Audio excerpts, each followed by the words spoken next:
Assalamualaikum warahmatullahi wabarakatuh. Saya Dian Nurhalifa dari kelas manajemen E, Universitas Negeri Makassar. Pada video kali ini saya akan menjelaskan sifat dasar regresi. Yang pertama, sebelum kita masuk ke materinya, kita harus mengetahui sejarah istilah regresi.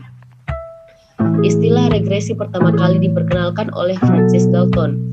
Galton mengemukakan bahwa meskipun ada kecenderungan bagi orang tua yang tinggi mempunyai anak-anak yang tinggi dan bagi orang tua yang pendek untuk mempunyai anak-anak yang pendek, distribusi tinggi suatu populasi tidak berubah secara mencolok dari generasi ke generasi. Bahwa ada kecenderungan bagi rata-rata tinggi anak dengan orang tua yang mempunyai tinggi tertentu untuk bergerak atau mundur ke arah tinggi rata-rata seluruh populasi. Kemudian kita langsung masuk ke materinya. Yang pertama itu ada ketergantungan statistik versus fungsional. Analisis regresi menaruh perhatian pada apa yang dikenal dengan ketergantungan di antara variabel yang bersifat statistik, bukannya fungsional atau deterministik, seperti pada ilmu fisika klasik. Dalam hubungan di antara variabel yang bersifat statistik, pada dasarnya menghadapi variabel random atau stokastik.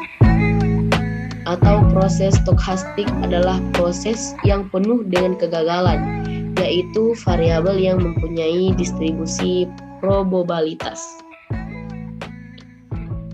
Dalam ketergantungan fungsional atau deterministik, berhadapan dengan variabel tetapi variabel tidak bersifat statistik atau stokastik. Kemudian adapun regresi dan sebab akibat. Dalam perkataan Kendall dan Stuart, sesuatu hubungan statistik bagaimanapun kuat dan sugestif tidak pernah dapat menetapkan hubungan sebab akibat. Gagasan mengenai sebab akibat harus datang dari luar statistik, pada akhirnya dari beberapa teori atau lainnya.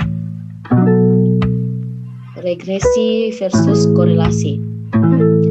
Analisis korelasi tujuan utamanya adalah untuk mengukur kuat atau derajat hubungan linear antara dua variabel, sedangkan regresi tujuan utamanya untuk menaksir atau meramalkan nilai rata-rata satu variabel atas dasar nilai yang tetap variabel-variabel lain. Teknik regresi dan korelasi mempunyai beberapa perbedaan yang mendasar. Dalam analisis regresi berlaku sifat asimetri, yaitu cara bagaimana variabel tak bebas dan variabel yang menjelaskan diperlakukan. Variabel tak bebas diasumsikan bersifat statistik, random atau stokastik, yaitu mempunyai distribusi probabilitas. Yang lainnya, variabel yang menjelaskan explanatory variables diasumsikan mempunyai nilai yang tetap atau dalam pengambilan sampel secara berulang. Sedangkan dalam analisis korelasi, kita memerlukan yang manapun dari dua variabel secara simetris. Tidak ada perbedaan antara variabel tak bebas dan variabel yang menjelaskan. Istilah dan notasi dalam regresi. Dalam literatur, istilah variabel tak bebas atau dependent variables dan variables yang menjelaskan explanatory variables digambarkan dengan berbagai cara sebagai berikut. Yang pertama, variabel tak bebas atau dependent variables yang menjelaskan explained variables yang diramalkan predictant, yang diregresi atau regresan, tanggapan atau respons. Yang kedua, variabel yang menjelaskan atau explanatory variables, variabel bebas atau independent variables, yang peramal prediktor, yang meregresi atau regresor, perangsang atau variabel kendali atau stimulus or control variables.